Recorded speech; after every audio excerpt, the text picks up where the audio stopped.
Hey guys, how's it going? Hope you're doing well. My name is Crown, and today I'm going to read you some very interesting stories that I hope that you're gonna love. And now, without further ado, let's go!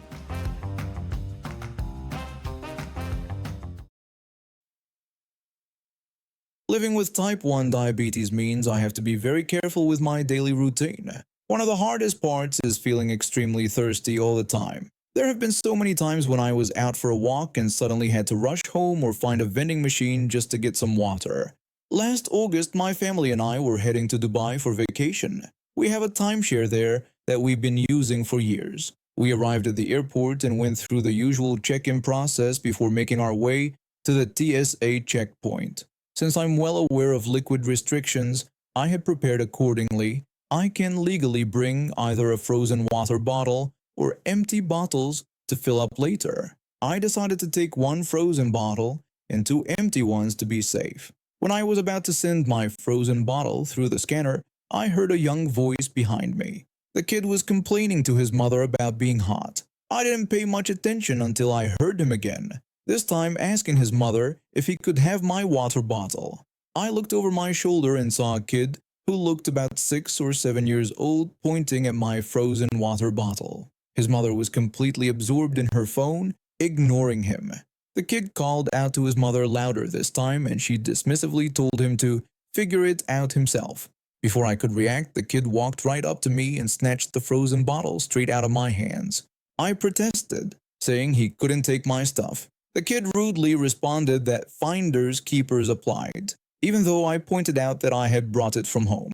I reached out to reclaim my water bottle, but the kid darted back to his mother, who was still engrossed in her phone. He lied to his mother, claiming that I had tried to take his water. That finally got her attention. She looked up with that classic entitled expression I've seen too many times on social media. She pushed past everyone in line and stormed toward me. She scolded me, telling me not to take her son's water. I tried to explain that it was my water bottle and that I had type 1 diabetes, but she cut me off. She shouted that she didn't care what I was and accused me of taking her son's water. Her son agreed with her, and she told him to shut up. By this point, we were causing enough commotion that a TSA agent came over to intervene. The agent warned the mother that she was causing a disturbance and would need to stop or the matter would be escalated. I was getting increasingly upset because if my water bottle melted completely, TSA would confiscate it and I wouldn't be allowed to take it through security. The mother continued to yell, insisting that I had taken her son's water bottle. I explained to the TSA agent about my type 1 diabetes and frequent thirst. The mother accused me of lying in front of her son and claimed it set a bad example. The TSA agent gave her one final warning before calling airport security. The entitled mother declared she would just take the bottle herself. She lunged forward with surprising force, grabbing the bottle from the TSA agent's hands and stormed back to her place in line. The TSA agent apologized to me and promised to get my water bottle back. The agent immediately radioed for security. Within minutes, 2 security officers arrived and approached the woman. One of them attempted to retrieve my water bottle. The mother shouted at the security officers to get off her, using offensive language. Then, in what can only be described as a moment of pure madness, she tried to make a run for it. She got about 10 feet before the security officers used their tasers on her. Her son started screaming and several people had to quickly move out of the way to avoid the commotion. I watched as the entitled mother was dragged off to a room about 30 or 40 feet away. Her son was escorted to the same room by another security officer. In the chaos, the security officers had taken my water bottle, which I was supposed to give back. The TSA agent asked me to step aside until my belongings were returned, assuring me it shouldn't take long. Shouldn't be long turned into 25 to 30 minutes of waiting. By the time they returned my bottle, it had started to melt. When I finally went through the security line, TSA had to confiscate my bottle due to their liquid restrictions. I was absolutely fuming. The entire ordeal had cost me 45 minutes, and my plane was now departing in just 30 minutes. I was thirsty, stressed, and rushing to make my flight. When I was gathering my things after security, a stranger approached me. He told me that he had witnessed the whole situation with the crazy woman and had gotten me another bottle of water. I was so thirsty that I downed the entire bottle in about 3 seconds flat, just like one of those YouTube challenges. Later, I learned from an airport employee that the entitled mother had been detained for several hours and missed her flight. She was also banned from the airport for 6 months and had to pay a fine for assaulting airport personnel. Her son was temporarily placed with another family member who had to fly in from out of state. As for me, I managed to make my flight with just minutes to spare, and our vacation in Dubai was wonderful, completely entitled mother-free. Everyone on campus knows me for parkour. I never planned it that way, it just happened. When I started practicing as a freshman, people would stop to watch. By my second year, I had a reputation as the parkour guy. Now at 20, I've been doing parkour for almost 7 years. It started when I was 13 after watching some YouTube videos and thinking it looked cool. What began as awkward jumps between park benches evolved into a serious passion. I joined the local parkour gym, started competing regionally, and even placed in a few national events. College was actually a perfect place to train. The architecture around campus offered endless possibilities: low walls, railings, concrete structures with various levels. Most students were cool about it. Some would watch, others would wave, and occasionally someone would ask a question or two before moving on. Last week, though, I had my first truly negative experience. It was one of those perfect spring days. About 70 degrees with clear skies. Perfect training weather. I decided to skip the gym and practice outside on the yard, which is what everyone calls a main campus quad. I was about 20 minutes into my routine working on a precision jump between 2 concrete blocks when this guy approached me. I'd seen him around campus before but never talked to him. He walked right up to me with this smirk on his face. He mockingly asked what kind of ninja nonsense I was doing. I politely explained that it was parkour, a French movement art that was beneficial for the body. He seemed interested and asked how long I'd been practicing. When I told him almost 7 years, his demeanor changed. He didn't ask if I would train him. He stated it as if it was already decided. I explained that I don't usually train people and mentioned my upcoming competitions as a reason why I wouldn't have time. His reaction was immediate and disrespectful. He dismissed the importance of my competitions and reduced parkour to just flipping and jumping off of stuff. This kind of disrespect is something every serious practitioner hates hearing. It's deeply insulting to have your discipline trivialized like that. I told him that someone who couldn't respect parkour as an art form didn't deserve to be part of the community. Then I grabbed my bag and left to get something to eat. I was too annoyed to continue training anyway. A few days went by and I didn't think much about the interaction. Just some entitled guy who didn't understand boundaries. No big deal. Then my phone started blowing up with notifications. Somehow this guy had found all my social media accounts, my Instagram, my TikTok, even my personal Facebook. He was commenting on everything, sending DMS, and even texting me. I still don't know how he got my number. His messages were wild.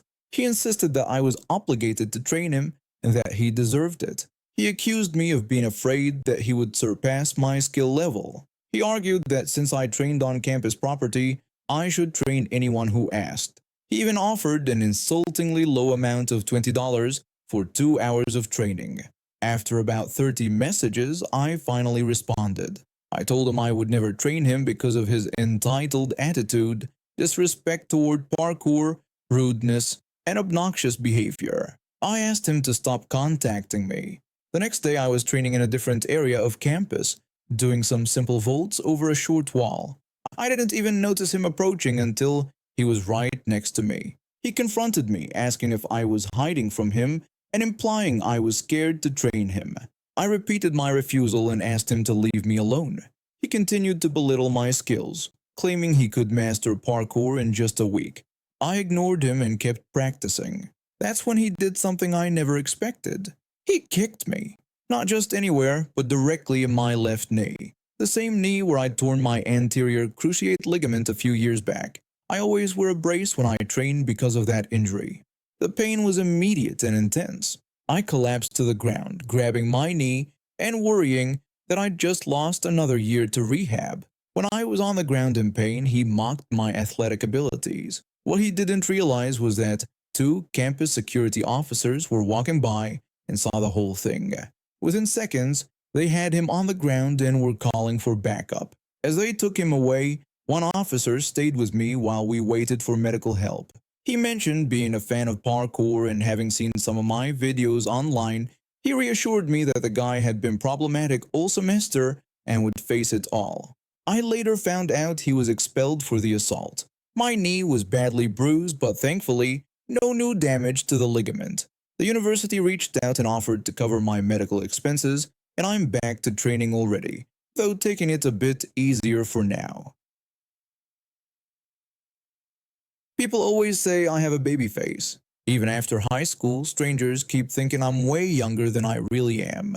I also get a lot of people asking if we've met before, confusing me with someone else. I guess my face just looks familiar to everyone. I work at a home improvement store as a cashier. The pay is decent and my co-workers are friendly enough. My schedule can be hectic sometimes between work and college classes, but I manage to balance everything pretty well. This one day had been exhausting. I've been on my feet for hours, dealing with impatient customers and scanning countless items. By the time my lunch break rolled around, I realized I'd forgotten to pack anything to eat. Since there was a Walmart nearby, I decided to quickly stop by and grab something before heading back to work. I walked into the store still wearing my full work uniform, a teal shirt that clearly read Home Improvement Store Cashier Appreciation Month across the front, black slacks, black shoes, and a purple cap with the same store logo emblazoned on it. I was also carrying my black one-shoulder work bag, where I keep my work essentials and usually my lunch. After grabbing a sandwich, some chips, and a drink, I paid at the register and was heading toward the exit when a security guard stepped in front of me, blocking my path. The security guard questioned me about whether I had paid for everything in my bag. I responded by holding out my receipt, explaining that I had indeed paid and that he could verify this with the cashier who had just rung me up. He then expressed suspicion about the receipt's authenticity, suggesting it might be fake or from another store. I assured him that I had just finished paying and again suggested he could confirm this with the cashier. The security guard told me that there had been reports of thefts matching my description. I defended myself by explaining that I sometimes shopped there alone but usually came with my family and had never stolen anything. I added that today I was only stopping by to get lunch. His accusations escalated when he claimed I had been in the store the previous night. I was confused and told him I had been home all day yesterday. The situation grew tenser as he threatened to have me banned from the store if I continued to badmouth him. He demanded that I empty my bag and return items he believed I had stolen. I tried to maintain my composure, reiterating my innocence and offering to let him search my bag, explaining that I had just come from work to buy lunch. His patience apparently worn thin, the security guard accused me of repeatedly entering and exiting the store throughout the day with unpaid merchandise.